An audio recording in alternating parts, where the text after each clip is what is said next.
Okay, welcome everyone. This is part one of intelligent document processing. As I promised, we would start to get into some of the hyperautomation tools that we have at our fingertips available for MuleSoft within Anypoint platform. So it's interactive. You can unmute me or not unmute me, sorry. You can unmute yourself and just speak up. It's fine with me, not a problem. So and those of you watching on at a later time based on the recording, any of the files that I'm going to share, I'm also going to drop them into the Slack channel, okay, the digital D Slack channel, so that you'll be able to have access to some of the things I'm sharing. All right, so welcome. We want to be future-proof. Now, a lot of times what I'm hearing when we're talking to clients is they're not so sure about what their future needs are, as much as they are very sure that they need to future-proof themselves. They need to work towards having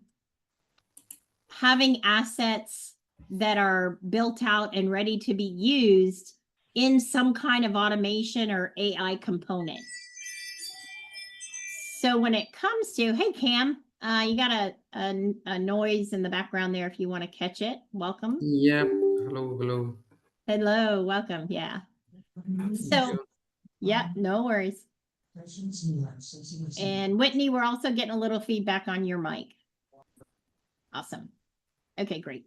So as we are consulting with our customers and we're consulting with our clients, and as we can start to give them cast a vision for their future state, this is where we can bring in one of the wow moments of intelligent document processing. It's you will see, I chose it because it's one of the easier tools to implement. And it really takes a lot of the manual labor out of the picture. So we'll get right into this. So we will find that we use our documents in a way that's smarter, as opposed to manually processing some of these documents. In turn, we can make smarter decisions based on the data coming from those documents and smarter integrations all the way around. So that's our goal, and with intelligent document processing, it all starts with our integration command center, Anypoint platform. So in the Anypoint platform, there are different versions of SKUs that a client can purchase and use. Now, the platforms you've been invited to, whether it's Cloud Blazer or Integration Quest side, you are on a fully entitled platform. If there's something that you are missing on that platform, let me know and I can request it. Okay. But we do have the automation pieces that are entitlements that are part of the hyperautomation SKU. That's actually one of the offerings. So what's in the hyperautomation pieces here? We have in the hyperautomation product suite, we've got, of course, Anypoint platform. That's fully enabled to support the life cycle of an API and manage and, all the way through to maintaining, monitoring, alerting, etc. So from beginning all the way to the entire life cycle, Anypoint platform covers it. Robotic process automation is another tool as part of the hyperautomation product suite. And like I said, intelligent document processing can be used in this solution. This is a solution that is a bot. It is truly you create a bot that will run when and take away manual labor. But if there's an API to use, RPA is not the solution for that. If we have an API that you can use, then you're going to lean towards using MuleSoft or API catalog. There's other options. This is robotic process automation is intended for either work that needs to be done that does not have an API or filtering through. One of the great solutions I have heard of using robotic process automation is a company receives their orders via email. And so the RPA bot will go in and sort through their inbox, categorize and pull any new emails that are tagged with the order keywords, and then scan the order, go ahead and process the order, populate the details of the order through intelligent document processing, and then, create an order, move it forward into their systems. So that's the type of thing RPA is really good at. Okay. Then we have a low-code solution that you'll hear about as we go forward in the hyperautomation training sessions. It's on the MuleSoft side at this time. I'm not going to go too deep into this. However, I do know there's a future change coming in the composer category. So I'm going to just park that right there. Okay. We won't spend a lot of time on that right now, but it is a great tool. The new tool, even I've seen it, has like pre-built connectors. Someone with very little IT experience can come in and create flows that are very effective. So they don't have to count on the IT department to do certain things. It's limited, but it still gives them, a great tool to use. And the ta-da of today is the intelligent document processing. Now, you might hear people ask, are you using text track or are you using truly AI? I'm going to show you the difference between those. It does have two different options that you can use. Text track is a product that is available through AWS. We know that, and if you don't know this, FYI, that MuleSoft or Anypoint platform runs in an AWS environment. So a lot of our products that we use on Anypoint platform are items or tools, or the underlying technologies are part of AWS. So with IDP, we have the ability to use the scanning features that are part of AWS Text Track. Now, in addition to that, the other flavor, or I should say the other option that you have, and you'll see these options, will be using the AI component that currently is using ChatGPT. Now, there will be a time, the roadmap is showing it, I'm not certain exactly when it's going to come out, that you can choose what AI server you wish to use. Right now, we're locked into ChatGPT. Okay, so moving forward, basically what is intelligent document processing? You will take a document and run it through the intelligent document process document action. That's what it'll be called, a document action. And say, for example, this PDF here of a resume, it will, what the process will actually do, the document action will scan this document and provide answers to questions you may have in the form of prompting. Okay, so in this particular case, one of the prompts, and you can have many prompts, one of the prompts was to extract any of the candidates' detailed information, demographical, or any detailed information that it, in education, etc. So it pulls in and generates a JSON formatted output. Okay. So, and you'll get a copy of these slides. If you want to use any of these slides for customer facing presentation, fine with me. But as the document action is created, that's what we're going to do today. We're going to create a couple of different document actions, and you're going to see how the text track will work. You're going to see how, and it's actually labeled NPL, the natural process language. But at any rate, as we go through that, you're going to see different ways that this can be used. Okay. So in the actual process itself, we are in just a few minutes here, we're going to get hands-on, and you're going to log into Anypoint platform, and you're going to navigate to the intelligent document processing tab, and it's going to bring you into an area that we call the document action area, where we are going to configure various requests based on what Hey, type of document. Yes, Dana, sorry. I don't know the rules of this meeting. So this question, if have any question, we can ask here, or we need to sure. wait. Yes. It's Okay. casual. Yes, Cam, that's fine. Go ahead. So, if I ask like this IDP, right? So, is there any scenario where we can talk like day in a life scenarios, like how it really brings something to the business, kind of, let's say, if somebody pays for IDP, right? So, what kind of ROI it generates, right? Yes. Yeah. In this segment, we're doing an introduction to it, but I do Mm-hmm. have a lot of information, Cam, on ROIs for IDP, and I can share a lot of that with you. Yes. And like the day in the life, what it would look like utilizing this tool. So Yeah. yes, we'll cover Right. that for sure. Mhm. Yep. Yep. Thank All you. right. Yeah, and it's casual. So yeah, or like Whitney's doing, you can raise your hand too, but if I don't notice it, but yeah, Whitney, go ahead. Is IDP only a Salesforce product, or can you use it for any use case? It actually lives in Anypoint platform at the current time. And what you're going to find out is notice that I have a REST API here.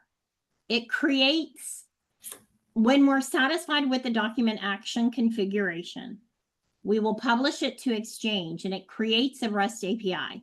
So to answer your question, albeit it's a Anypoint platform asset and REST API, we know that we can integrate that into Salesforce and use that also on the Salesforce side, or open this up to other integrations that will use this API as well.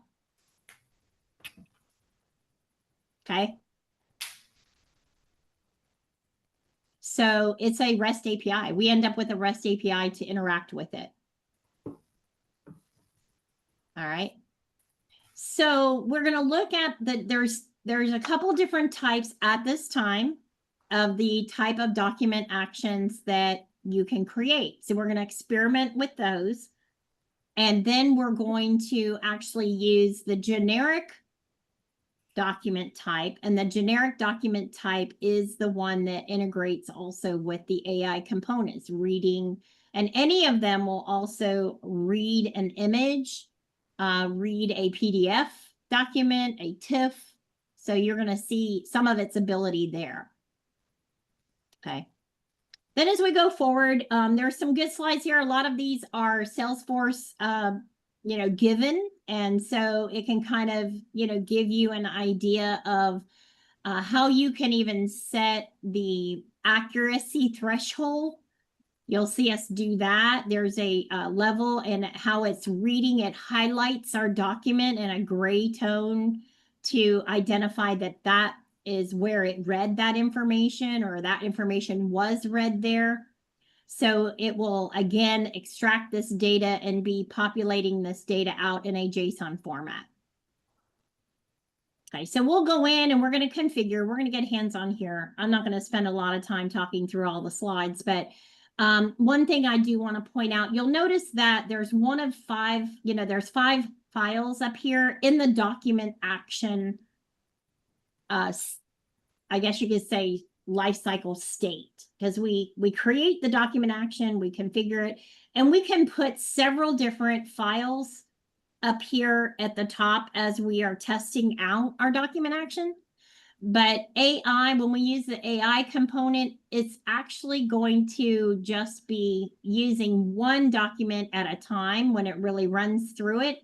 But each document there can have a max number. We were seeing a max number on a project of, I believe it's like 45 pages, or if the memory size is exceeded at 42-ish, we were seeing some of them also failing at that level. So comfortably, we want to keep the number of pages down to, within 40, I would say safely. Okay. Yes, Cam, go ahead. Nope, I'm good. I'm good then. Oh, Good. okay. Okay. If you would mute though, if you would, for the background noise, that'd be great. Awesome. Yep. Okay. So once we're happy, like I said, once we're happy with the document action, we'll publish it to Exchange. So it'll be living in Exchange as an asset to be used. It's invoked just like any of our other REST APIs. There's a two-step process. You're going to see that as we go forward. And that two-step process I'll show you in just a minute here. But as these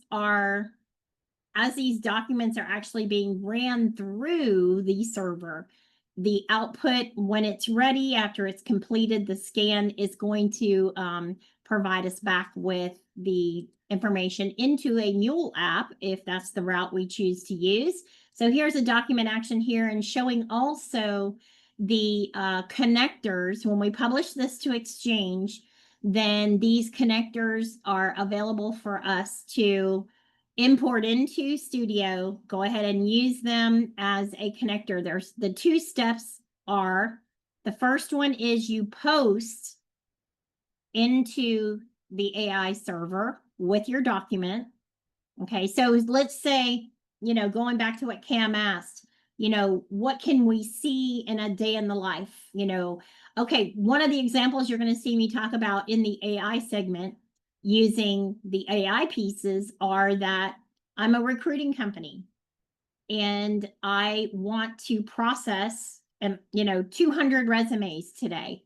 And I want to know who is going to be, filling the position or meeting the criteria of the job based on having AI assess each of the resumes coming through. Now, that's just one of the simple examples that we can use, but what it will do is, these resumes can be dropped into a file server or dropped into, many different ways of where it can be staged as they come in. Those documents are then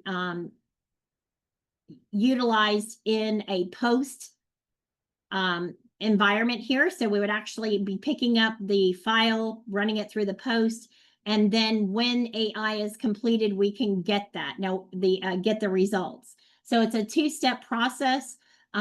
There is the ability to use a webhook now. That is a newer feature. So you could actually get the data back, faster, or do a, polling type of architectural style, however you want to do that.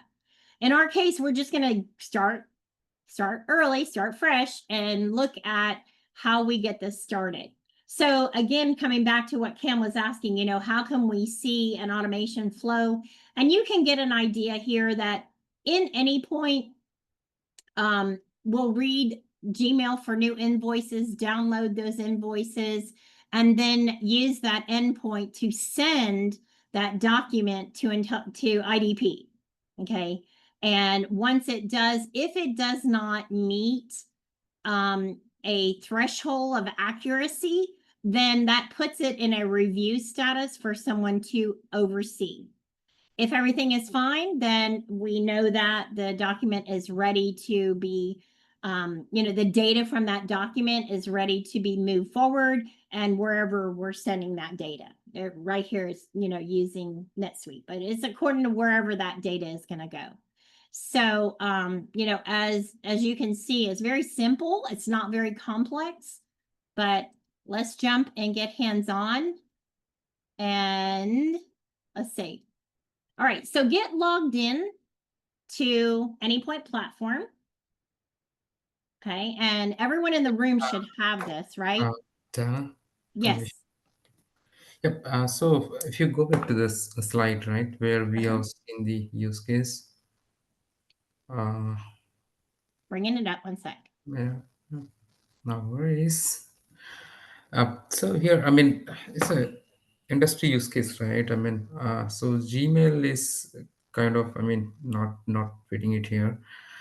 So let's say some others inbox. I think inbox is not. I mean, I don't think it's like, I mean, the right use case. I believe rather it can be some file server or somewhere, or kind of, if we're talking about ERP, right? ERP system. So there Mm-hmm. should be some sort of staging area where invoices are living, and from there we can pull in. So I think in terms of Gmail, it is not, I mean, worth keeping that in the this scenario.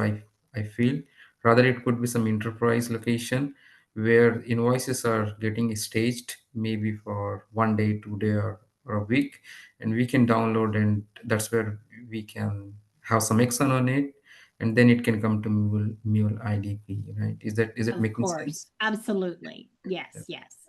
Yeah. Question though, this scenario, would it be I'm submitting an invoice, so I send my invoice to email. The email picks up the invoices and then processes them that another vendor sends, right? That's why you have the lookup vendor at the end. Right. So Yes, I'm it the could vendor, be. I sent the invoice. Mm-hmm. Yes. Yes, and even if it were that we are like the example that I gave for RPA, robotic process automation, that many invoices are coming from different vendors into one inbox. Even if we're not, necessarily the customer sending it, then either way, it's picking up those invoices, or in this case, a document coming from email, or picking up the document coming from a file server. There's many different starting points for this. This is just, a simplified example, to kind of lead through. So yes, you could have been the one sending in the Gmail. You could be, your company is receiving them there. Either way, it's coming in as a document to be processed. And like I said, whether it's from a file share, whether it's from, a particular source, or asynchronous as they're coming in, it can manage those. The project that I was on, we were using documents that were coming in from different providers, and it went through into a file server, and we picked them up from there. So the starting point can vary depending on the use case. There's many use cases in regards to that. Okay. So then what I feel, right, it is just replacing the need of sending the JSON data or any other format like XML or let's say CSV or text. Instead, with this IDP, we can directly deal with documents, right? Yes. Instead Yeah. of going into one step down, convert into the right shape or format, and then come to my HTTP endpoint. Instead, okay, there is IDP. You have whatever document in the world, you can directly consume document, and we can process, and we can get the right information from the document, right? if i Right. say if I'm saying right document, meaning, right, okay, whatever context is there, it will gonna pull that, and it will give us the right beautiful JSON format out of it, right? Correct. Based on what we're asking it also, Mm-hmm. not just the raw data. It's a beyond that. It's a beyond that. Right. It's beyond that. Yes. Yep. Yes. And that's what we're going to see. We're Yep. going Yep. to do the different types that are available now, and they do have more that are on the roadmap. So take a minute to get logged into Anypoint platform to where you are seeing the automation entitlements here. And I apologize, I've got to step away for just a second. And I will be right back. So give me a green check when you are looking at Anypoint platform. That way I know that you have gotten logged in. So I will be right back.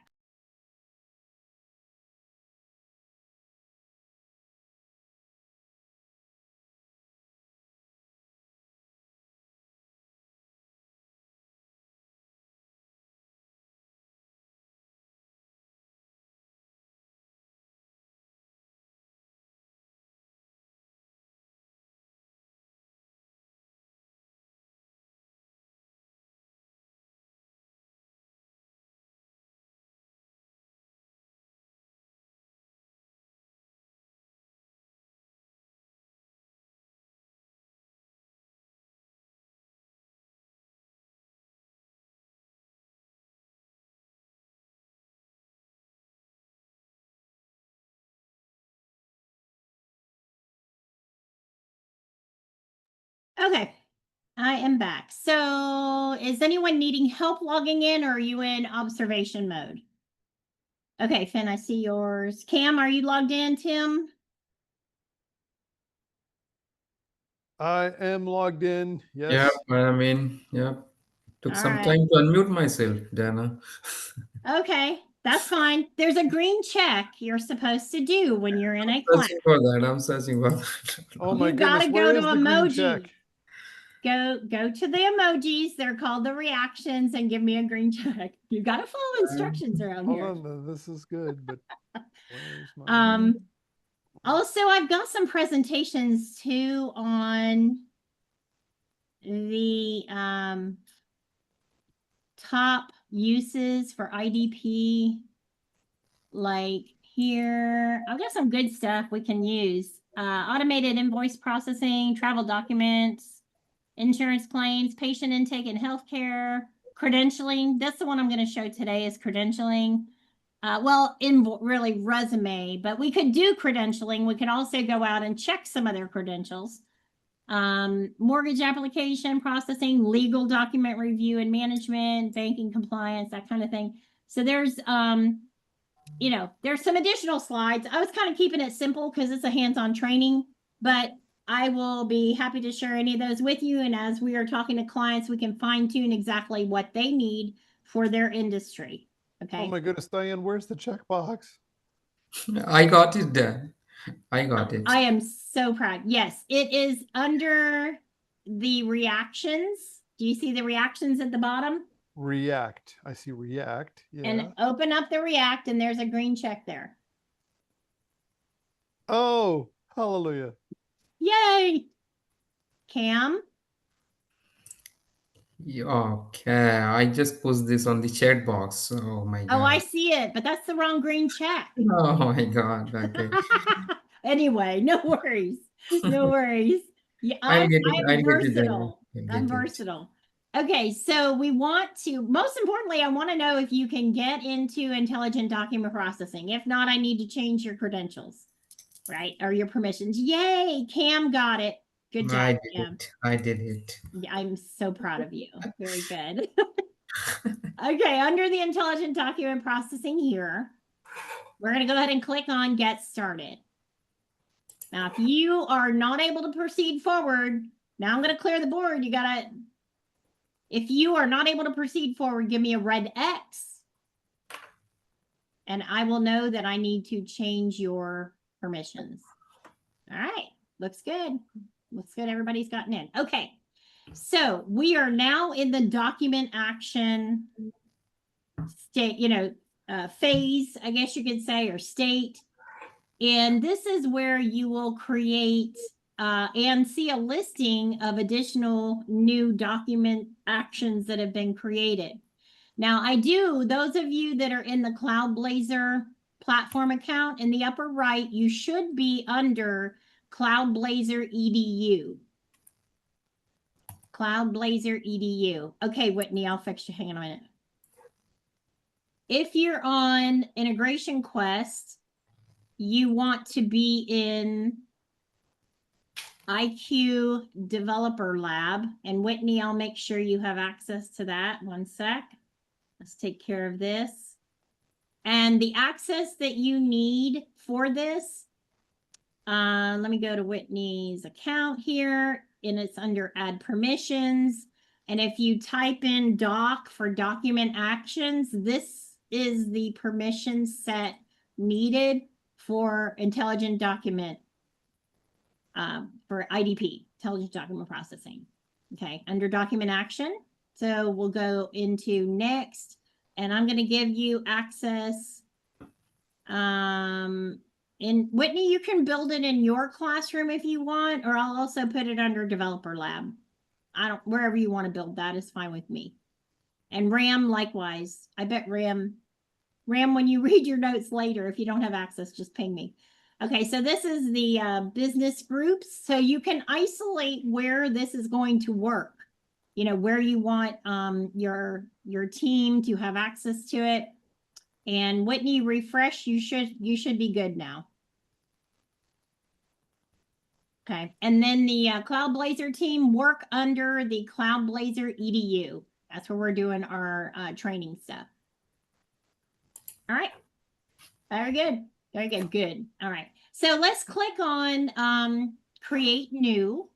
All right, so we'll do the create new button here. And this is where I want to spend a little bit of time because right now the two templates that are available at this time, the first one is an invoice template and the second one is a purchase order template. Tim, you don't have access? When I click and create new, I got an error. And what's it say? It says create new document action, spinning, spinning, spinning. Uh-oh, there's an error. Please check the permissions. Oh, gotcha. So I'm in Cloud Blazor EDU. Okay. Let me go ahead and add the permission for you.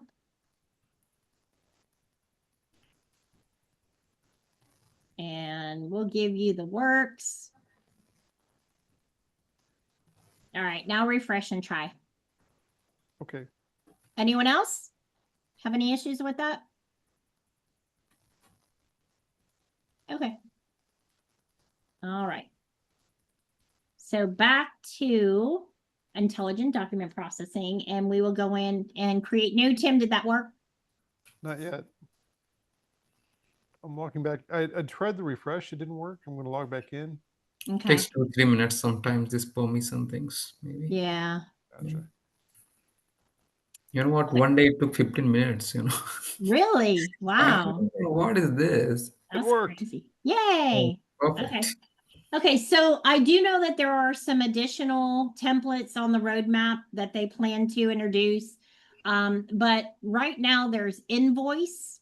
And so it's preset with fields that you see. If you scroll down, you'll see all of these fields or data fields that it will be looking for on a given document. Okay. Purchase order. Same thing.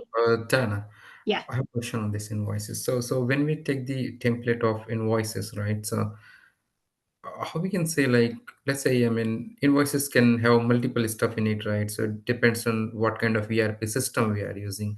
Mhm. So in other word, if we say invoices template in IDP has got all possible combination in terms of field and it is available there, or is there any sort of edge case where we can find, okay, yeah, I'm looking for field X in invoices and you know what, it is not present in MuleSoft IDP solution. Is that any? Right. You can add fields to it. Mm-hmm. So you can add some fields and then if you, because you wait till you see how this plays out. When you are using the templates, you will see that there's going to be the preset fields and then you can add additional fields and you can add the AI questions as well. So I see. yeah, You so mean it's gonna, it's a custom one also, right? So we can write our one. Yeah, that makes sense. yeah. So we're going to have the invoice and then we also have a purchase order that's going to have these data fields ready for us. And then there's the generic. Now, this is the one that's going to be the AI component more so, but let's start with invoice. Okay. And I want you to name your document action. All right. So we'll do invoice. And then I want you to do your initials and I want you to do a date stamp.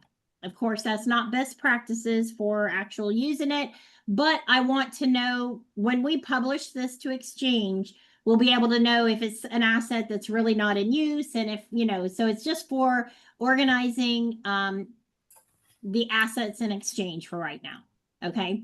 So under the description, I want you to go ahead and just type something about, you know, this is an invoice test doc action. Okay. And then we'll click on create. So name it, give it a description, and you're doing the invoice type and click on create. All right, now this opens us up into the bigger portion of the doc action where we can actually select the files.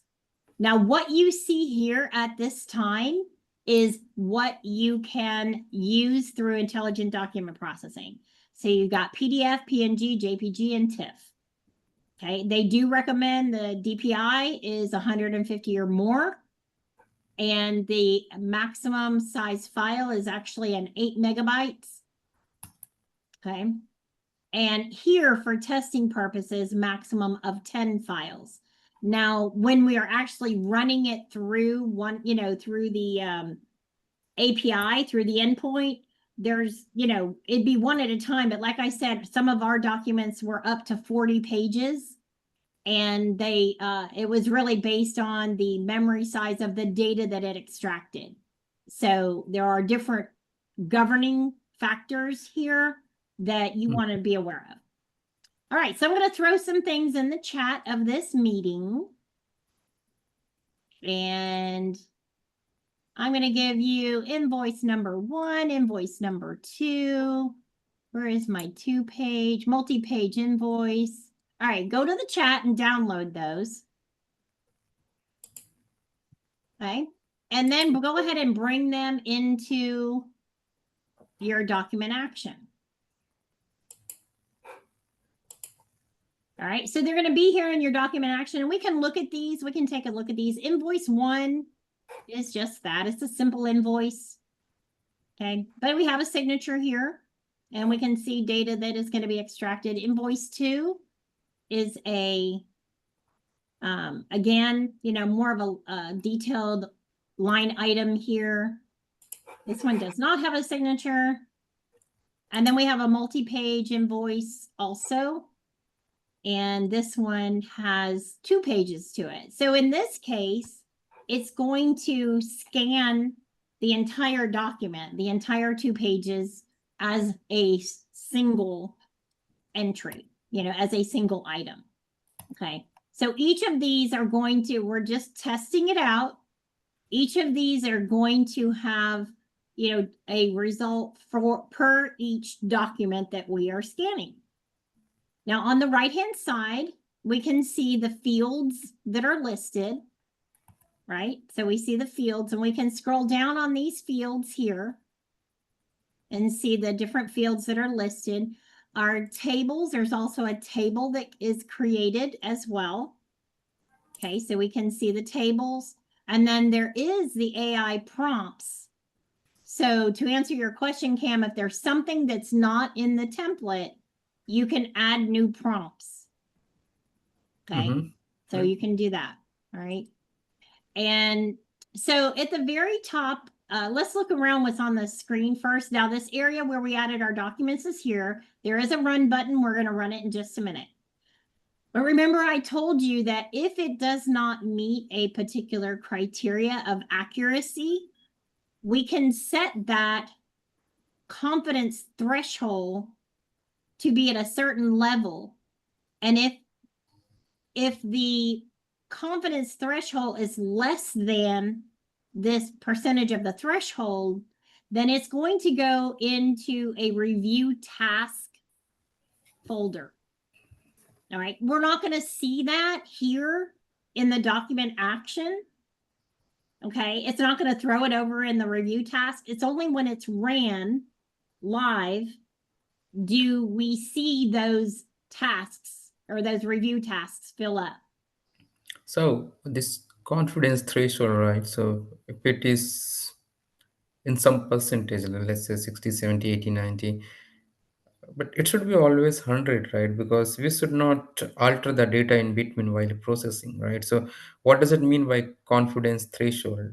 I don't That think means we are altering the data in between. Yeah, what that means is if you want to set it to 100, you can set it to 100. And if it does not meet 100% confidence that it did get the correct data, then it's going to go into a review category, and then a person can check it and confirm it or change it and add what it should be. So you set the confidence threshold, and maybe it's not something that's very critical, and maybe it's okay that they're willing to accept maybe 95% or whatever you determine is the amount that you want to set it for. Then that's where it's going to kick it into the review tasks if it So doesn't meet it. yeah, so let's say for street, that's fine. Somebody can write ST or complete street in some of the areas, but let's say pricing field, right? Let's say total amount or a line item amount inside Mhm. the invoice, right? So invoice line item. In one invoice, we can have thousands of line items. Let's say just an example. So Mhm. there we are looking for 100%, right? Because prices we cannot play with, right? Right, right. We don't want to play with those. That's right. When we run this, you'll see the actual result of what the confidence level is. And so, yes, you would want to be sure that it is a high threshold, but again, if it's something very critical, think of healthcare, that would be very critical. So you would want to make sure that the threshold was very high, but by default, they're set to 80. So, and if it is a required field, as opposed to not having found it, you can also set this to required. Okay, so that's the confidence threshold. Now, when something goes into the review tasks, you need to have someone who is assigned to be alerted of that. So you can go ahead and choose yourself here. Okay, go ahead and choose yourself as a reviewer for your document, and then add, and then save. Hey, Diane, where do I see the confidence threshold? When you click click on the data field name, Any it field should name. open Oh, that up. gotcha. See it? I see. Thank you. Uh-huh. All right, so let's run this. Let's go ahead and run these 3 documents. So right now, those 3 documents are being ran against the AI component, and look how you can see the confidence level is like 99.95 on some of these. You can see the grayed out areas of where the document, where the AI engine actually read the document information and found it. Now, what it does do, like, let's look at invoice date. Let me find invoice date here. Invoice date, what it does do is it's locating the word invoice and date, and then assuming or kind of knowing that the field nearby that is going to be the actual date itself. And so when we look at that, it's about 99.9% confident that that is the accurate invoice date. Yes, Tim, did you have your hand up? Oh, I took it down. Oh, okay. Sorry. Did you need anything? Nope, we're good. Okay. So as we click through each of these, you can see, Cam, I know you're concerned about that confidence level. They're pretty high. Now, this one, payment terms, is actually low, 70%. There is a payment term down here, but even the AI engine is not real confident that that is it. Yeah, John, it is very rare that it's 100%. I don't think I've ever seen 100%. Whoops, that's not one anyway. Yeah. Okay. So if you set it to 100%, it probably means that it's going to automatically get reviewed after it extracts, because the highest where it's, oh, there's one. There's one. Yes, true, Whitney. It would. If it's anything lower than what you set, it's going to kick it back. There's a 99.6, So sometimes you would want your stuff to always be reviewed, right? Yeah, true. And In you could some trigger cases. it to be reviewed, and this is capturing as much data as possible, and as it produces the result of the JSON, you're also going to have the JSON values, the key value pairs of everything. And so you could also do some validation on that side as well, which on the last project I was on, we went that route. We actually dropped all of the confidence threshold, and we validated the data for key for certain key fields that we used to do like a fuzzy match for names, because if we had a primary key name, like for example, not that we would use social security. We didn't. We use like the, the medical ID. There's another number. John, what is that called? The MB, what is it? Medical number. There's a medical number that is used. I can't think of it, but at any rate, you would have a solid match on a person, and then you could validate the other information if the confidence levels. Yeah, MRN, medical record number. Yeah, that's what I was looking Yep, for. yep, MRN, yeah. Yeah, Yes. and they call it something else too. There's another one that they use in, but it's not important. But anyway, you could validate these fields further when this data gets into Mule. Okay. So we'd be able to capture that. So anyway, let's, so we have data coming through here. Let's look at the tables also. Okay, let's go to the tables. And this is a table structure here. So if there are certain fields that you wanted, notice this is a 2-line table. So we're seeing these values populate out in a form of, a table. So you could, over here, let's say there's some fields you didn't want to see, quantity we want, but expected date, you could do click on the I and it takes it out of the table, to measure, so you can trim down what you want, what you don't want on your, in your document action. So you can modify this. Okay, so there is our table here. So, and then we can add a prompt if we wanted to add a prompt to this of a field. I don't know. Cam, tell me a field that we should ask AI in regards to this invoice. Click on prompts and click on add a prompt. What's something you'd want to know, Cam? Maybe thinking.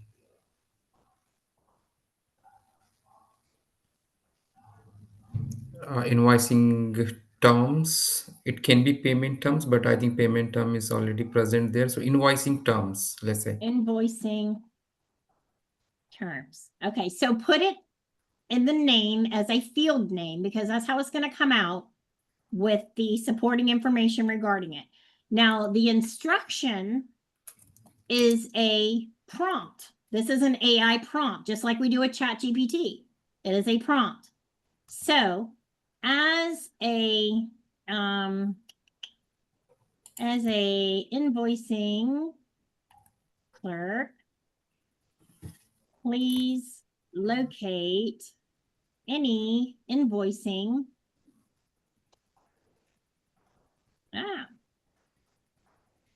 terms and provide them in JSON format with key value or key names. Let's just put that. Now, this can be very, very detailed. I'm just kind of winging through this pretty quickly on the fly. Okay. So let's go ahead and add this. Click on add. And then we're going to go ahead and run it again. Go ahead and run this again. And now not only is it getting the fields, the tables, but it's also going to reply to our prompt. Okay. And now we can see the Einstein confidence level is about 95%. And there are terms, and it did find the payment is due within 15 days. Now come over to the right of the screen here and do the drop down. Notice there's an IDP NLP, that's text tracked. Notice that we have the AI ChatGPT response here. Okay, so you get both of them here. You will not see that in your fields and your tables. Fields and tables use text tracked. Okay. Okay, so this Einstein find it, then IDP natural language processing says not found, right? Right. What because is- it's looking for a straight up optical character recognition details using Mhm. text tract. Some kind of information. Now that one value of the terms was listed, remember? Yeah, It's yeah, in the yes. fields, but the NLP did not find it. It did not find it. And even in this case too, it was a lower threshold. Remember, our terms were a lower threshold than they are on the prompt. It's 95%. Right? Yeah. Let's look at the others. Look at the others. Okay, now we're on the second one. This one is the one that has more line items here. And it's about 99% sure of the net terms that it found. Okay. And you can go to the fields, you can go to the tables, various things, and see the details that it populated in. And even on the 2 page, if you click over to the 2 page, you can see the results on the 2 page. And we're seeing also the key names of the terms in JSON format, 98%, pretty high there. And it's actually scanning for both pages. Like I said, when there's more than one page, it's going to scan both pages and join the data together. Okay. All right, so this is our invoice process. Let's go ahead and save it in the upper right here. Click on save. Why is it not saving? That's weird. Hey, I just tried something else. So I'm just sending this a screenshot or the chat. I'm not sure whether it works or not. So let me go here and What paste did it. you try? Okay. So I just instead of writing the as an invoicing check, please locate this description. I Yeah. just wrote something like aiding to test how prompt works. Just testing it. What I did ran it it. say? Yeah, I ran it and I found Einstein confidence level 66.23%, and in IDP NLP I found not found. Okay. All right. So it didn't find what it was looking for. I'm going to tell you Yeah. how to backwards engineer this. Okay. Mm-hmm. So what you can do is you can come up here and go to ChatGPT Mm-hmm. and you can say, create a prompt that will pull invoice terms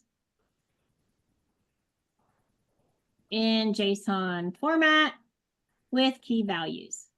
Mm-hmm. All right.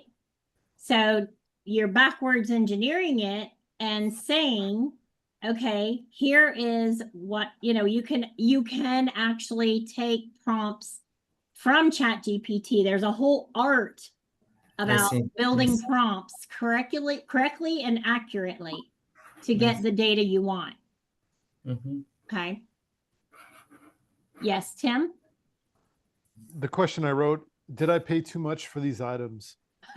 What'd you get? For every invoice, it said to determine if you paid too much, you would need to compare these prices with market prices.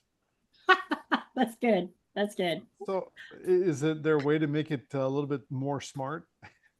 You could add additional pages to a packet. Like, let's say this is a packet. Wait till we get to the AI component, because that's where it would really pick it up. Although it could use it here, but you could have like a cover page or have this model. We can't really teach the AI server anything in more of a environment where you have a educated AI server on what a good price would be, and you could upload, like in ChatGPT, I can upload a price list, and I can say, based on this document, am I overpaying this? Am I paying too much? And it would come back with having assessed that document and being able to check that against mine. Well, This is not set up for that yet. You can't do that. You can't teach the AI server anything. So what I found that we did do when I was working on providing information up front, like let's say we're talking about credentialing, right? Or weeding through resumes.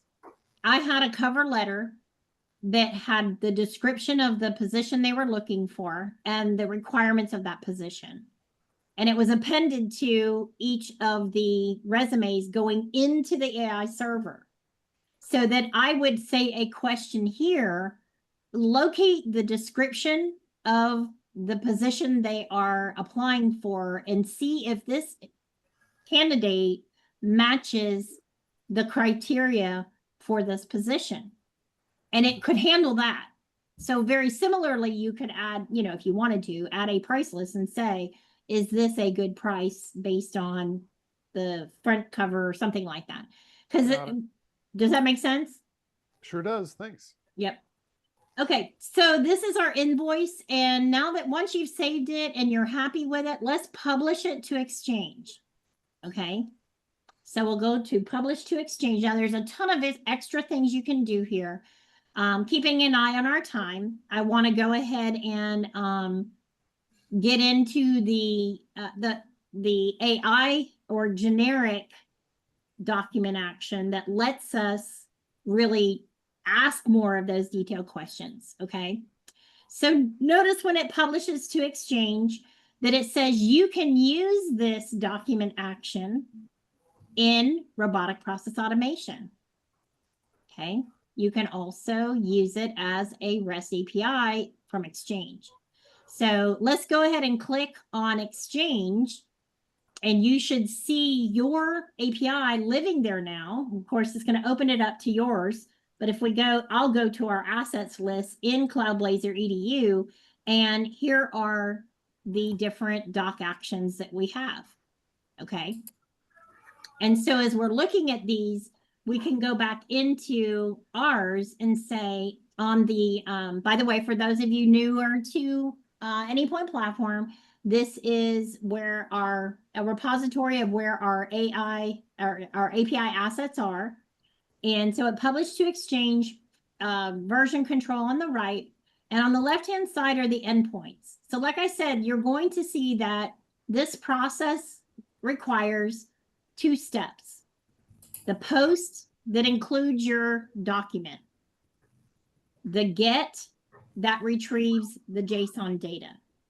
Okay. So in the post, when this goes in, we're going to get a status back and an ID.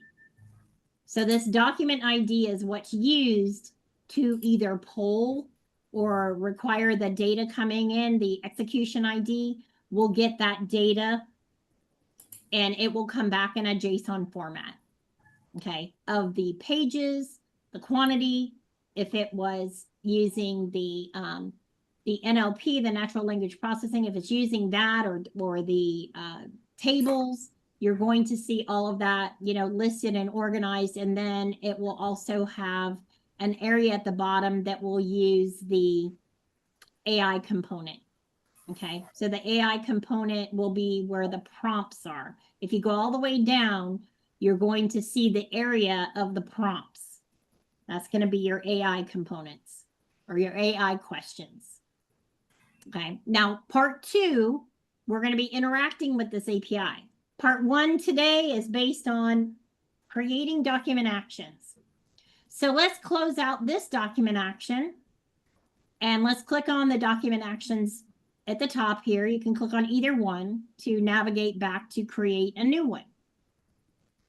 Okay, so we're going to come here and create another one. So create new. And the purchase order works very similarly to the invoice. So you can create one and work with it if you'd like, feel free. For today, we're going to go into generic because this is where things happen. Okay. And we're going to come up here for the name of it and do resume. Resume assessment. Okay. And for the description, you can just write something that this will assess different resumes. Should we put our initials? Yes, please. Sorry, thank you. And date. So we can look back if anybody's needs to, if you want to delete yours, if you're not using it or whatever. All right. And we will click on create. Now, this is completely AI. Okay. You're going to be using the elements of the AI questioning. We'll click on add at the top up here. Add yourself as a reviewer.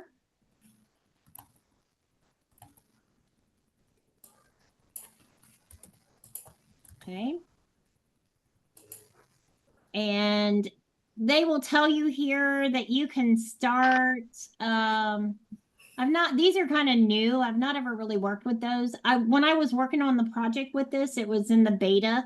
So there's some newer things here. I see we see tables and fields. That's interesting. But we're going to start from scratch. Okay, we're going to start from scratch. So in the fields, we're going to be defining some of the fields.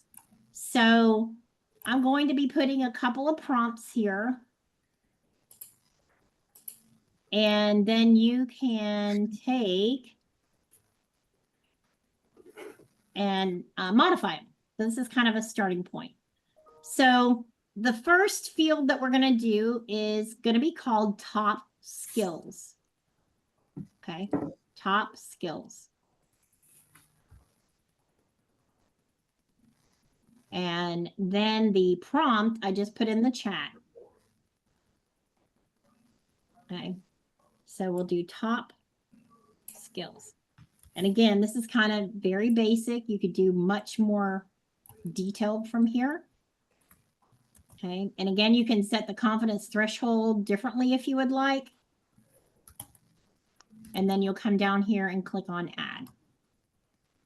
So the first field that we're looking for is going to be top skills. Let's add another one. And we want to see, based on what they send in, what certifications they have. So we'll just call this one certifications. Okay.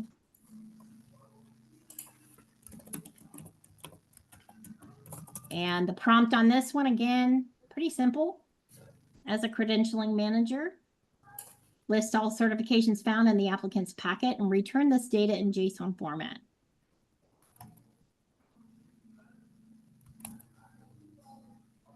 Okay, and then add. Down on the bottom right, you want to add.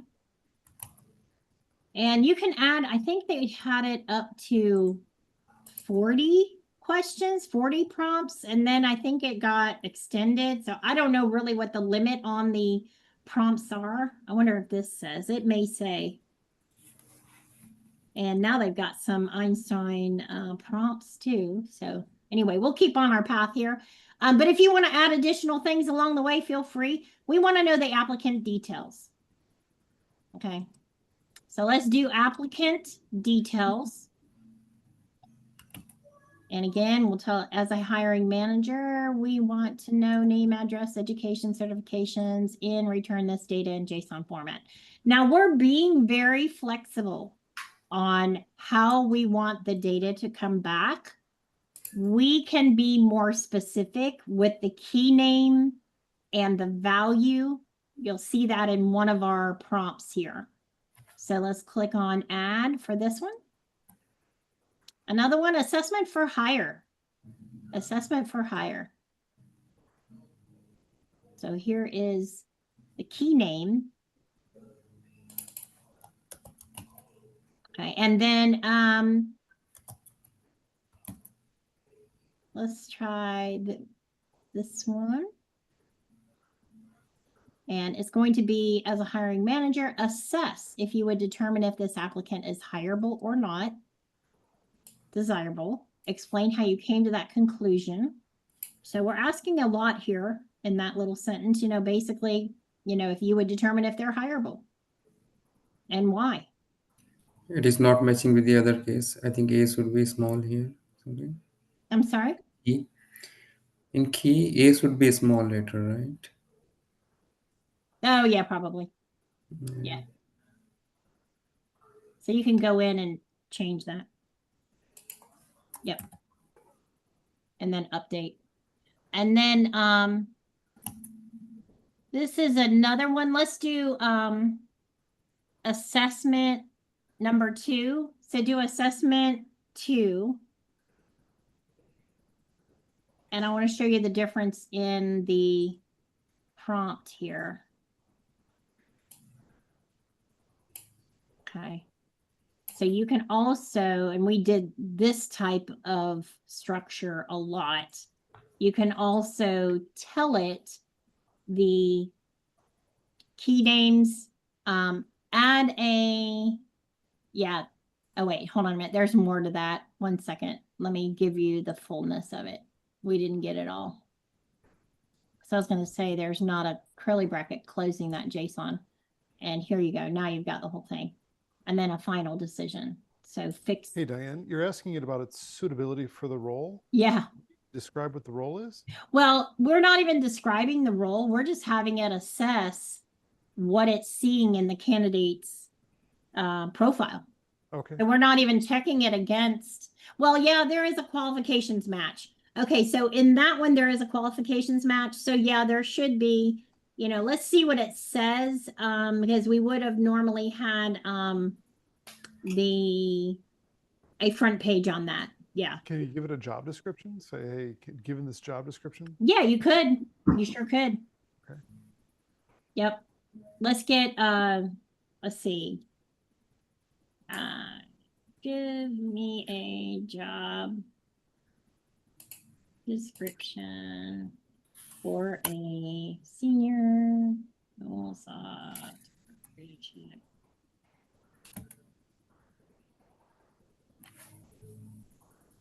So yeah, we could add that into the prompt. Although you do want to have your prompts ultimately, be able to take in any, you know, unless you had a different API for each of the different roles. Wow. Okay, so here we go. Awesome. We can put this in here. Let's see what. If you were making it generic, couldn't you just pass in the job description when you execute it, right? That's what Could I'm you- saying would go down as a front page to this, appended to their applications. See, remember, it's going to isolate every single applicant on its own, like one at a time.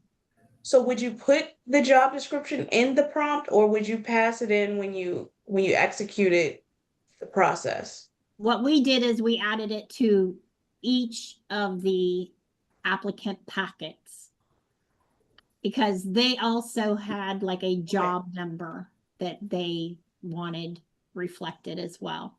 But you could do it in the prompt, you know. You could. We're adding it to the prompt. Let's see what happens. Okay. Diane, you said we could use up to 40 outputs. How many resumes could we submit? How many? Oh, well, see, remember that what it's going to do when it's here, it's going to be one document at a time, right? You know, and when we run it through, it's one at a time. Yeah. Okay. But the entire document, not individual pages. Like my resume, find your resume. I'm sure you have a resume on your system that is in a, you know, go ahead and switch it over to PDF. It needs to be in PDF format. And locate a resume. So let me grab mine real quick.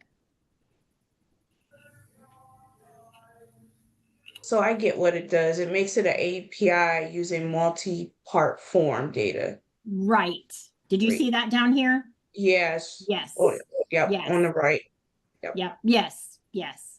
So it just made a whole bunch of people's lives easier because you used to have to do all of that, write the RAML. Yeah. To accept it. So this makes it easy to accept documents. Mm-hmm. Mm-hmm. So in here, as we're going through, like in this one, I've got some things I wrote. I've got coming down into my certs. There's my HIPAA. There's some of my others. A+, CompTIA, woo. And then into my MuleSoft cert. So there's all kind of images in here too, in addition to information. So let's see what it does with this. And in your case, you should have a resume, I'm sure. Drop it in here. And this is 26 pages. Diane, you changed the prompt and I didn't get the Okay, yeah, let me get this. the job We description put in part. the job description, yeah, so I don't know what it's gonna do. I'm not sure the outcome. We're in the unknown. Hold on a minute. And here you go. Oh, it's exceeding. Hold on, it's exceeding what's allowed here. Let's do a code share real quick. I'll put it in a code share.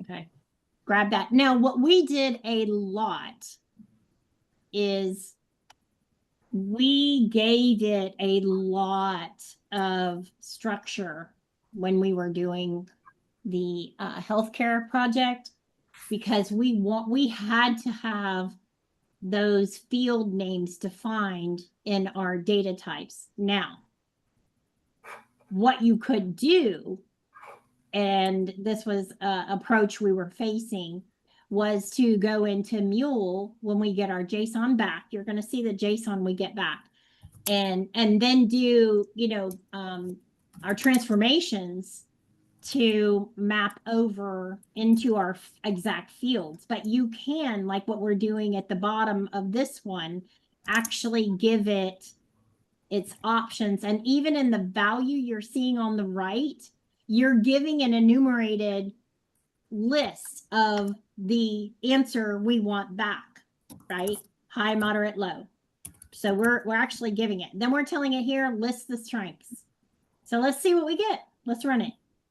Oh, I just ran mine. I asked it, is this candidate suitable for the role of CIO? Oh, what did it say? It gave me an emphatic yes. Yay! I think I am I'm not missing surprised. I'm missing your resume. Okay, I'll throw my resume in there. Oh, or do we just put our resume on Yeah, there? you can put yours. You can put yours. Okay. Yeah. Yeah. I mean, I don't care to share it. If you don't have one handy, you can have mine, because I threw a bunch of stuff in there. Pictures, etc. Okay, so now look, and remember, if we come in here and we click on the values in here, we can start seeing that list that we've asked for. Now, I don't know if I did ask for JSON format, and yeah, it's coming out in JSON. Okay, so that's good. So there's my JSON. They changed the interface, by the way, and it looks really good. This is much better than what we had when we were working on the project. So this is 99.56%. Cam, is that high enough for your liking? Yeah, perfect. It is resume. I mean, it 80% also fine. Yeah, it's pretty good, huh? Applicant details, 97%. Okay, so we're seeing some things. Assessment for hire. Woo, hireable. Wow. Okay. So that's pretty cool. So this is the first assessment question. Now it's only 72% on this one. So, but we made it think. Remember, we wanted to know what we wanted to really have it think on that particular question. Are they hireable? So it's having to come up with reasons why. Now, assessment number 2 is where we had it check against a requirement that we had there, right? So it had a little bit more to do on assessment number 2. And where is my output on this? That is that part. And assessment 2. Yeah. Okay. So this one is assessment 2. I must have been looking at assessment for hire. But as we look at, I cancel that one. Okay. Yeah. So here's the difference. Notice the difference between assessment for hire and then assessment 2. But did it give me back Yeah, it did. All right, copy the JSON in one of the categories and then go to a JSON editor and go ahead and map it over to where you can see the fields better. So I use JSON editor online, and then you can actually see, did it answer our questions based on the options we gave it? And it did. Notice it's high, because that was, remember what we gave it. We said, give me high, medium, or low. Evaluation hireable. You know, so again, key weaknesses, limited information on recent hands-on tech. Good. Okay. Final decision, highly suitable. Okay. So it did check this against what we gave it in the prompt. Okay. So in that prompt, we gave it the job skills. We gave it exactly what we were looking for. Okay. So it did really well. It did really well in its assessment. Now, when we're happy with this, now we might, a couple of things I want to point out to you that you're going to find as you continue to work with this, because I want you to take this and I want you to really get familiar with it. Work with prompts. Use ChatGPT to build out prompts that are strong, and giving it field names like we did, right? Because we gave it something like this, and we told it, let me do this. Create a prompt that's going to provide this information.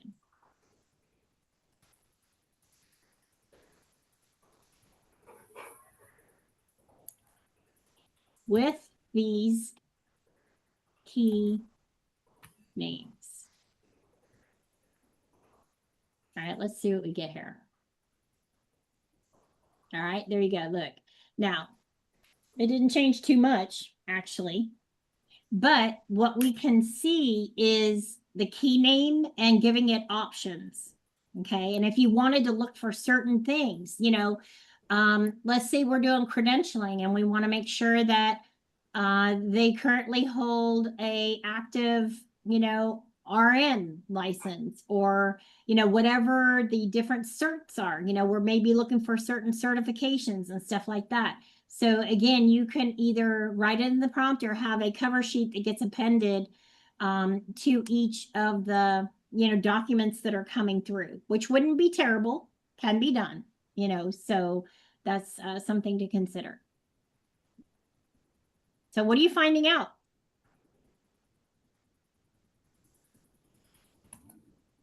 Pretty interesting. Yeah, I found similar one. So it says, oh, candidate is best candidate. It's highly suitable for senior MuleSoft architect role. Very good. Yeah, due to his extensive experience and his strong alignment with the job requirement. Excellent. Excellent. Very good. Very good. Now, what you're going to find, here's some of the things you're going to hear as a result of being actually on a project, is number one, the results are going to be inconsistent. If we run this again and again and again and compare them, they're not always exactly the same. So what you must do is take that into consideration.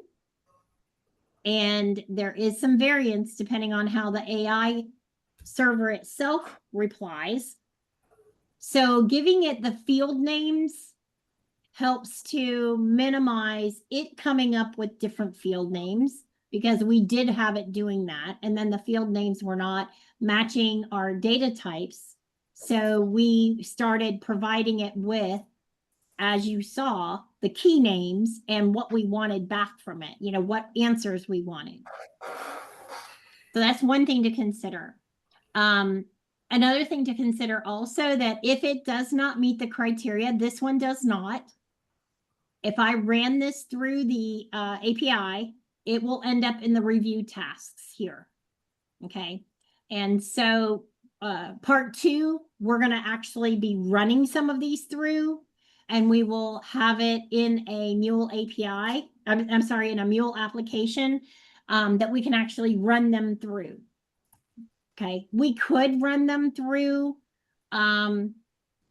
with a client app like Postman, or even, you know, any advanced REST client, something like that. So we've got a couple options, as you know, when we run an API, but we'll run those through in part 2. So this, what I want you to do at this point, let's go ahead and save what we have.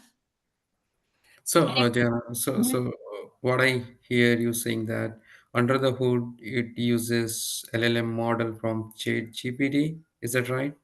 yes, that is correct. This does. We saw the difference in the previous Mm-hmm. templates. It used my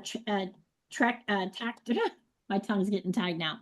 Text tract. It uses the OCR of text tract in the tables and fields on the templates, but when we asked the AI component questions, then it was using the chat GPT.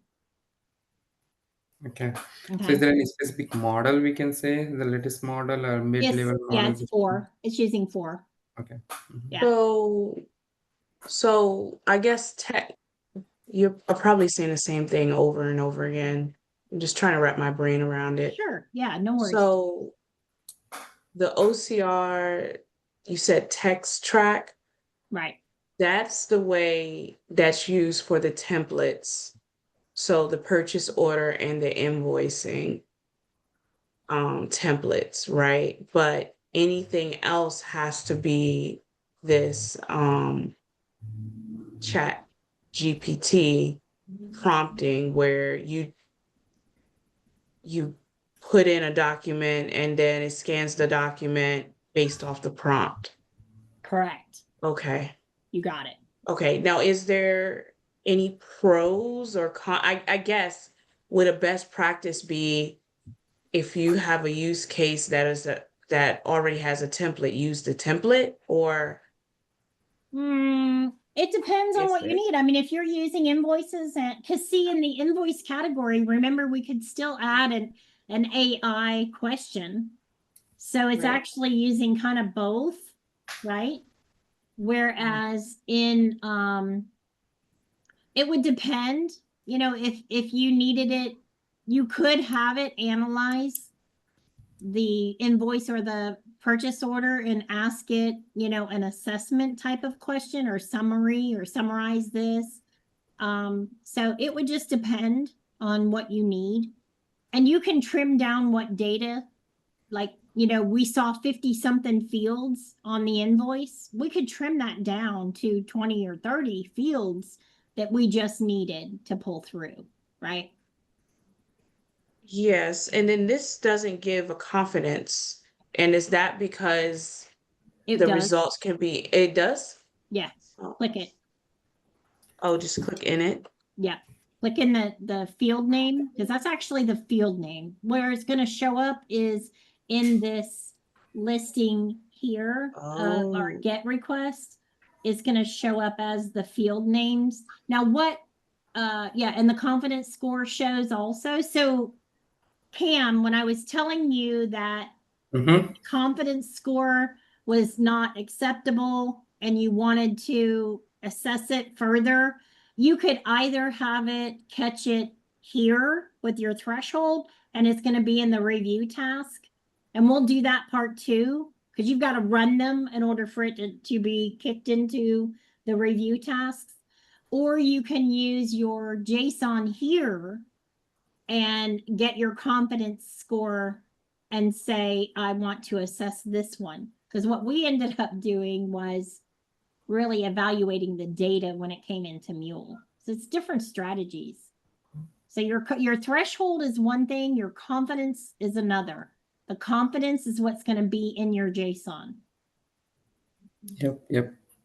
Got it. We caught it here because it was a vast amount of scans being done. We didn't want someone to be bottlenecked on the review tasks. We took and we managed based on the confidence score here.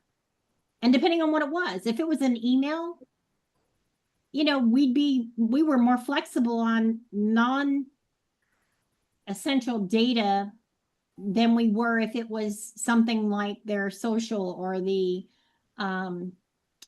was it? The MNR, you know, the medical record, the MRN, sorry, MRN. There's another one, it's an MB something or other that Medicare uses, that we were working with a lot. But yeah, so you would get your, like at the bottom down here, you're going to see your prompts here. And so this is even really part of the payment terms. That one is one of the template fields. There, thank you, John. The MBI. I knew there was another one. Like, I know it is. And then, so when we got to the prompts, though, these are where you'll have the prompt will be listed, and then the answer and the confidence score. So you'll have all of that. Now that answer is going to be huge because you can imagine, well, I don't mean huge, but it's going to be a lot of JSON because it's going to bring every one of these questions or answers together into a single JSON that you then will take and pull your information you need. Okay. So another cool thing you can do with this as well, these questions are not going to apply so much, but you can even take, well, let's do this. Let's go ahead and publish this one to Exchange. Let's do this first. Publish to Exchange. Okay, and that way it's out there. And we'll use this in part 2. Part 2 will be one day next week. I just need to figure out when. So we've got some other things cooking, and I'll set a time and get everybody together. Again, if you can't make it during the time slot, it's recorded. And I'll turn around and have the recording ready. Okay, so this one is the for the resume assessments, it's ready. And let's go back in here and create one more. Let's go to document actions here. Create new. And we're going to do generic again. And this we'll just do, oh, let's call this one test. Do your initials and the date stamp. And we're just going to do some random testing. Okay. Because again, in the credentialing area, and I'll throw some of these in the chat for you.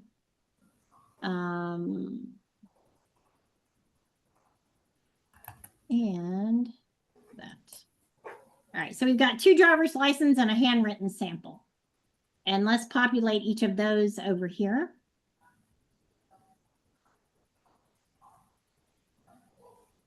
Okay, so we've got a California driver's license, a Canada driver's license, and we've got a handwritten something. This is actually a complaint. And then in the do add your reviewers. It likes if you do that, otherwise it's going to not be happy. So go ahead and get a reviewer added. And then come down, start from scratch. And let's see, doc type. And we'll say, what kind of document is this? Sometimes you'll get a bucket load of a bunch of stuff. You won't even know what you have. Okay, what kind of document is this? And click add. Another one, let's see. Let's do data. And we'll say extract all data on this document.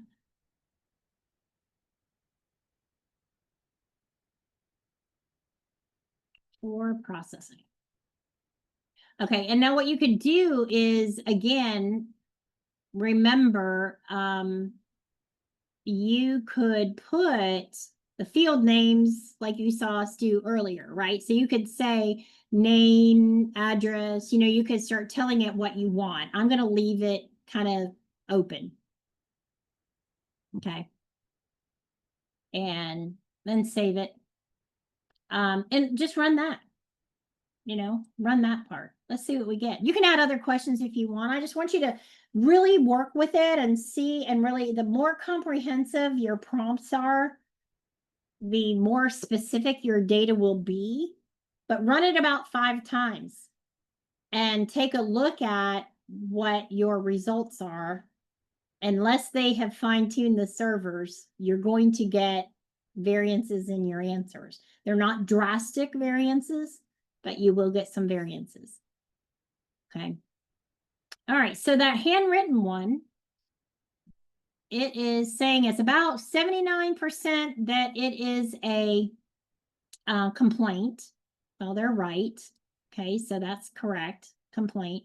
And then for the data, it is 94% that we have the data. And so you can see what is handwritten here, Jenny Smith, and the address is pretty accurate. It didn't get us phone number or anything like that, but it did just get some data. Now, if I asked for it, it might have given me more, like phone number. Let me do in the data. Let's do like name, address, phone number.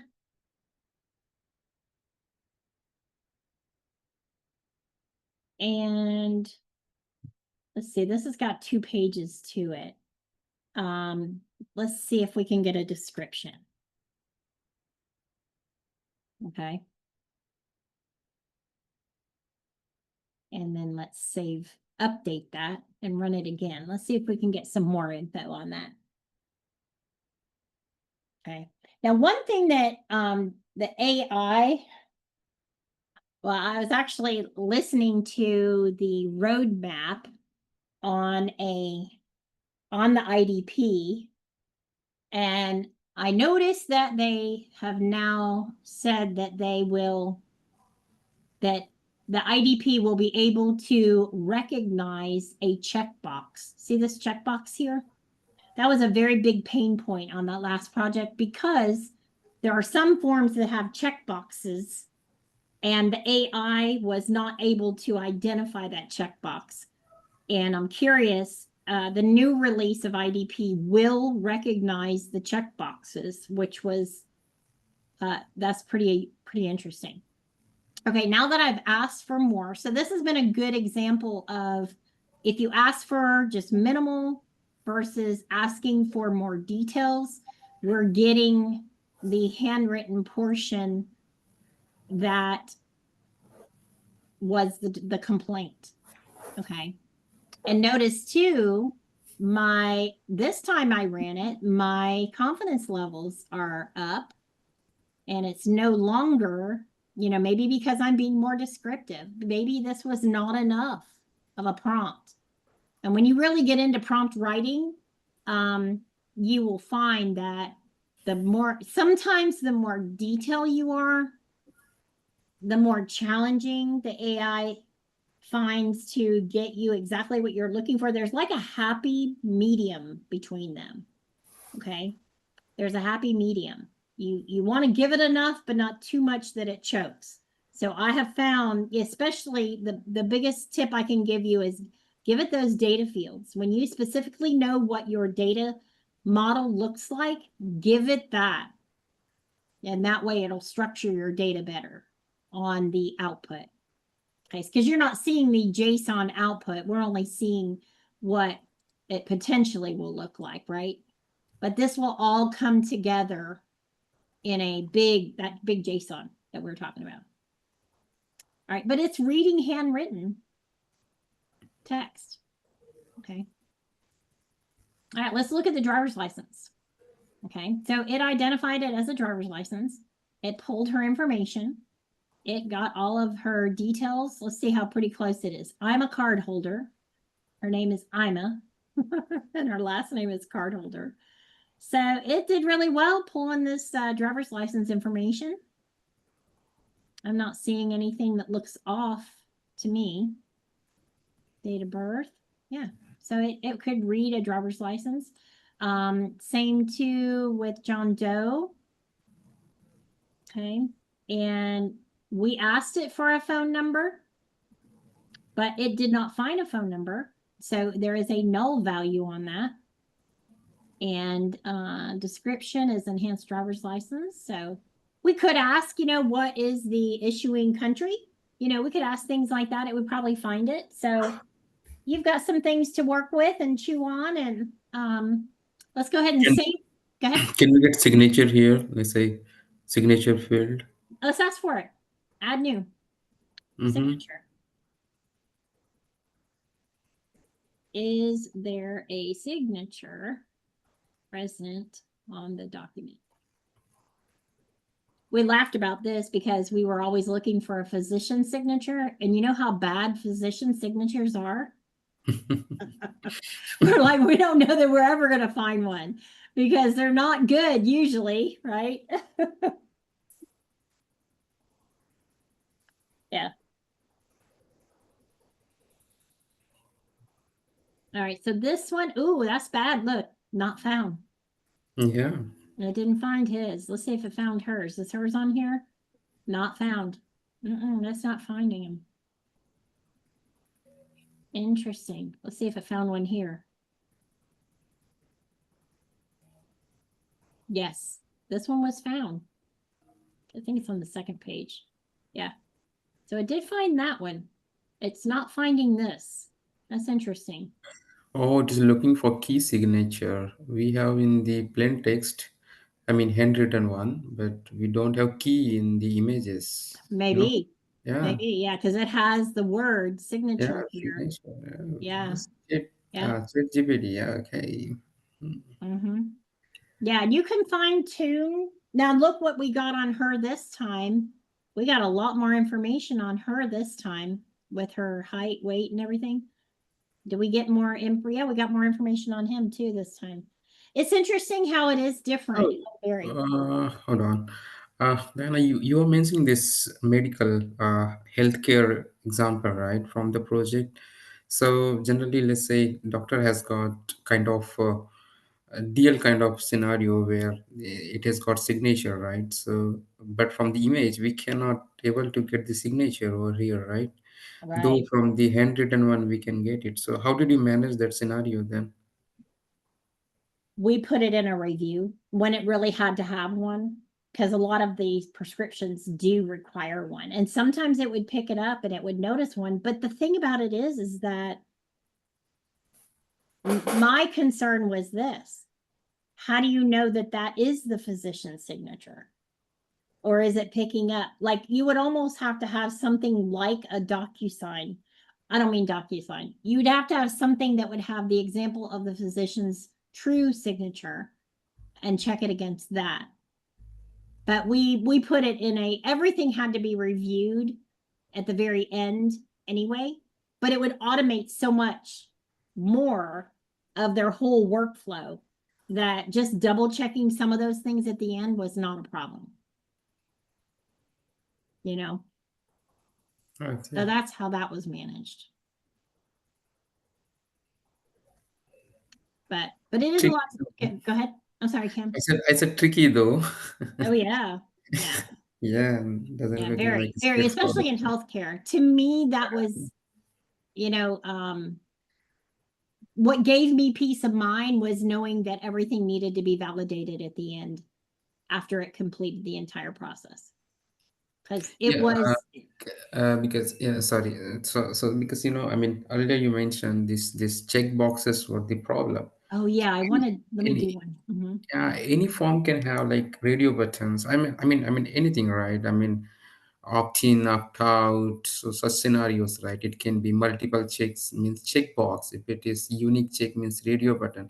So one form can have multiple attributes to it, and if you know whether my IDP can handle all of them or there are some limitations, and let's say if you're proposing this to any client, so we have to have clear picture what kind of documents we are dealing with, right? So Right. Yeah. Oh yeah. The check boxes were huge on that project. right. And that was a real pain point in getting it. They weren't recognizing them. They just were not recognizing him.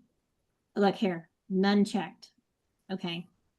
So at the current time, the AI component does not recognize check boxes. The new one, and it's soon to be released, it does. It even had it on at the latest meeting I was at the Salesforce Tower, that the new release is going to identify check boxes and better at signatures. When I saw that, I was like, yes. Okay, so this is good. Yeah, so they're working on it. This is new, you know. I mean, and look how much it can do. So yes, there are some things that it needs to mature, and it's still not very old. This is a relatively newer technology in the, now OCR, optical character recognition, has been around for a very long time. You know, really getting the data and doing something with the data is still been something. If any of you've ever used those Rocket notebooks, we were doing, you know, scan into text a long time, but now bringing it into a place that we are able to extract the data, think and assess or summarize the data, and then do something with it going forward in an API mode is what is new, is what is really expediting and automating a lot of this. Now, Makes sense. Yeah. it's got growth, right? There's still things it needs to grow. Yeah. Right, get it. So because we are getting a lot, right? So we are getting everything here in the API exchange. We are getting the API flavor.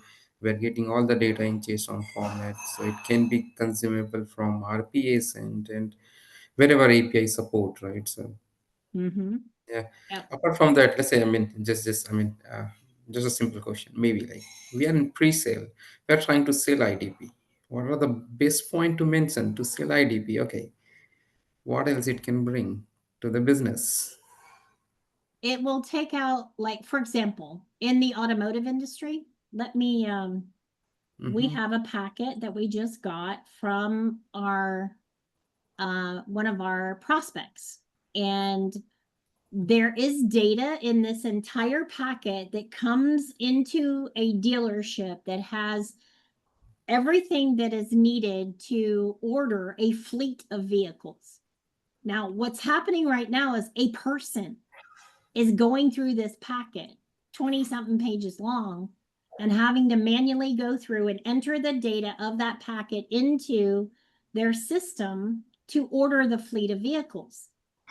And so this would go and capture all that data for them and automate it into having that data populate into the fields to order the fleet. So in regards to that particular industry, every industry is going to have different use cases. And even if you go like, you know, this was focused on, you know, some top, it was 8 use cases, you know, but you can do some research. I've done this, and, you know, you can, you know, look at certain industries, like what are the top 10 uses for intelligent document processing in healthcare, you know. So if you wanted to speak something in a particular industry, you can pull this up. Top 10 use cases in healthcare. Mm-hmm. Yeah. The You deck know, is looking super cool. Is that can be shareable, Diana? I'm sorry. The presentation deck, right? Oh Where yeah, I'll share it with you. Yeah, yep, yeah, yep. and where you can modify it. You know, so you translate between. Wow, this is looking cool. That was just the automation. I wanted IDP. Whoops, I asked the wrong question. Specifically, but that is true. You can.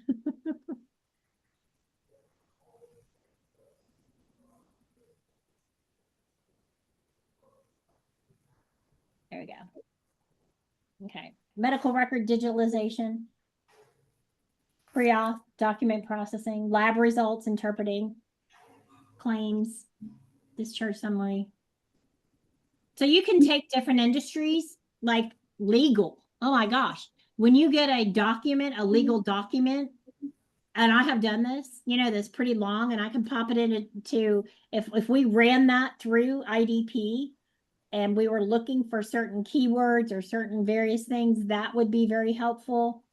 If you were receiving some of your documents by fax and you need to classify those documents, that's why I was asking on some of those, what kind of document is this? Then you could do that with robotic process automation, reading those in, and then categorizing those documents into the different file servers that needed to be processed from. So there's a lot of different things you can do. And I'll show you the robotic process automation part in part 3, because what it will do, it incorporates these endpoints, but also has a bot that will in turn process some of this information as well. Okay. I see. Yep. Thank you. Yeah. So just search. I mean, you know, I know, you know, some of the ones that I've done research on and mostly have been clients have been in the credentialing, you know, because if there was like, you know, a license, I would need to validate. And IDP just pulled up a particular license number. Right. So now someone sent in a packet and I could pull up their Georgia license for a nurse.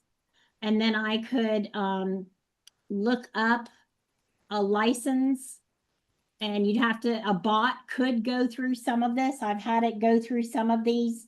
As long as there's not a login, you can go through and check to see if a person has a license based on a license number. So you could have it automate your credentialing. There's work to it, but you could do it. But IDP would pull that information together, and then in turn you could go and you know, process from there. So it's pretty fancy. Pretty fancy. Anyway, save this one and come back to this one and, you know, change it around, ask it different things. So this will be the one you can really mess around with more. But you're at liberty on either environment that you're working in, whether it's on the Cloudblazer side or on the Integration Quest side, to work within that platform to run some things. And part 2 will be one day next week, in which case we're going to go into using our REST APIs in Exchange. If you want to jump in there and do it sooner, feel free. That's fine with me. Okay. I've got some other things cooking for tomorrow. So I'll be a little bit busy tomorrow, but it'll be one day next week. We'll continue to the next step of actually interacting with and using these endpoints. Okay. And we can put it into a Mule app and run it that way too. All righty. Any questions? Any further questions? No, I'm good. All right. And I think I'm happy to hear that it can play a vital role in medical industry. So it can play with EDI data, EDI fact, all those uh, encryption we have right there. And if it can cover those things like HL7 protocol and stuff like that, that's Yeah, cool, right? absolutely. Absolutely. So That as was a we terrific demo, Diane. You rock. You rock, you woohoo! rock, you rock. Amazing. Glad to Thank you. share. Yep, Glad to yep. share. And it's recorded, so you can go back and review it later. I'll have it out where you can get to it. And then also part 2 will take us even the next step further. Okay. So thank you, everybody. And remember, those of you on the Cloudblazer team, there's a meeting tonight at 7. So we will be sharing some of the latest details. So have a lovely afternoon, folks. I'll see you later. You too. Thank you. Thank you. You're welcome. Thank you.